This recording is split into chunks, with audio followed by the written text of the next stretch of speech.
सावन माह की सबसे अधिक पावन फलदायी व्रत कथा है ये सोमवती हरियाली अमावस्या व्रत कथा। सोमवती अमावस्या व्रत कथा के अनुसार एक गरीब ब्राह्मण परिवार था। उस परिवार में पति पत्नी एवं उसकी एक पुत्री भी थी। उनकी पुत्री समय के गुजरने के साथ साथ धीरे धीरे बड़ी होने लगी। उस पुत्री में बढ़ती उम्र के साथ सभी स्त्रियोचित सुगुणों का विकास हो रहा था। वह कन्या सुंदर, संस्कारवान एवं गुणवान थी, परंतु गरीब होने के कारण उसका विवाह नहीं हो पा रहा था।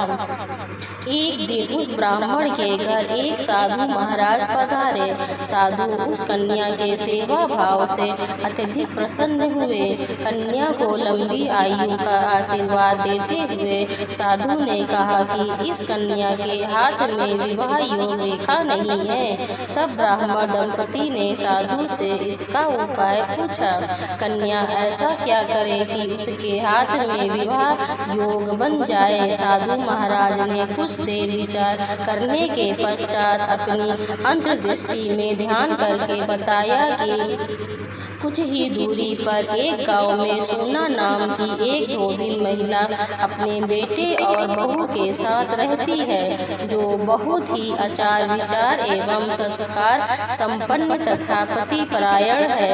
यदि वह सुकन्या उस धोबिन की सेवा करे और वह महिला इसकी शादी में अपने मांग का सिंदूर लगा दे तथा इसके बाद इस कन्या का विवाह हो जाए तो इस कन्या का वैधत्व योग मिल सकता है। साधु ने यह भी बताया कि वह महिला कहीं बाहर आती जाती नहीं है। यह बात सुनकर ब्राह्मणी ने अपनी बेटी से धोबिन की सेवा करने का प्रस्ताव रखा। अगले दिन से ही कन्या प्रातः काल ही उठकर सोना धोबिन के घर जाकर साफ सफाई एवं अन्य सारे कार्य करके अपने घर वापस आने लगी।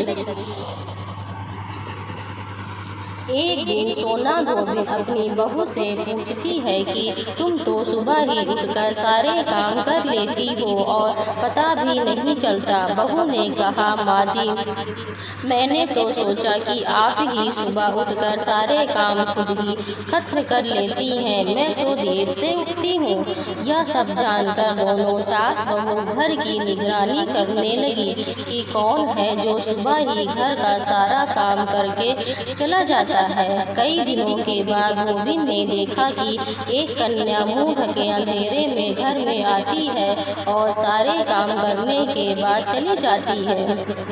जब वह जाने लगी तो सोना धोबिन उसके पैरों पर गिर पड़ी।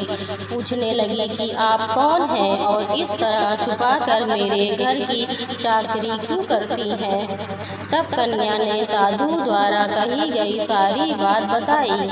सोना धोबिन पति परायण थी, अतः उसमें तेज था। वह तैयार हो गई। सोना धोबिन के पति थोड़ा अस्वस्थ थे। उसने अपनी बहू से अपने लौट आने तक घर पर ही रहने को कहा। सोना धोबिन ने जैसे ही अपने मांग का सिंदूर उस कन्या की मांग में लगाया, सोना धोबिन का पति मर गया। उसे इस बात का पता चल गया। वह घर से निराजल ही चली थी।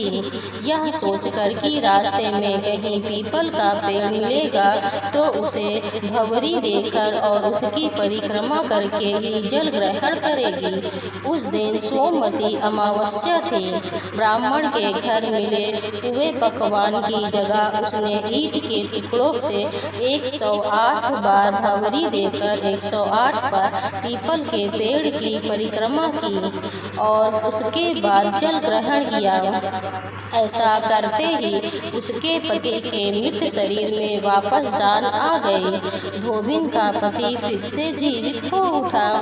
अगर आपको यह कथाएं पसंद हैं तो कृपया शेयर, लाइक या कमेंट जरूर करें। कृपया अपने किसी भी तरह के सुझावों अथवा विचारों को हमारे साथ से अवश्य शेयर करें और वीडियो पसंद आया हो तो कमेंट बॉक्स में सोमवती अमावस्या के बारे में जरूर बताएं।